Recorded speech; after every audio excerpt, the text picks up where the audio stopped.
માંડવીના કોડાળ પાસે દારૂ ભરેલ છકડા સાથે સ્કૂટી સવાર ઘાયલ દંપતી સારવાર અર્થે જનરલ હોસ્પિટલમાં।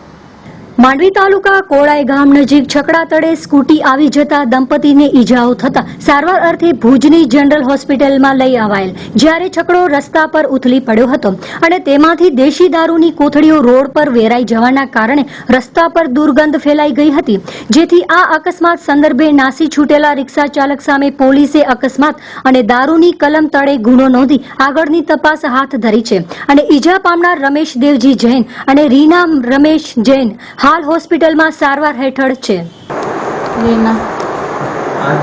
एक्सीडेंट थे कोड़ा पुल ની આગળ અમે નીકળ્યા હતા 2 કિલોમીટર જેટલું एक्सीडेंट થયો। સામે છકડા આવડો હતો, દેશી દારૂ હતો। ડ્રાઈવર સામે ત્યાં અમારા એક્ટિવામાં ફટકાડ્યો, પછી સાઈડમાં ગયો અને ભાગી ગયો ત્યાંથી। 108 દ્વારા ત્યાં માણસો ઘણા ભેગા થઈ ગયા, એમણે 108 બોલાવી અને અમને તરત માંડવી હોસ્પિટલમાં દાખલ કર્યા। ત્યાંથી પછી અમે ભુજ આવ્યા।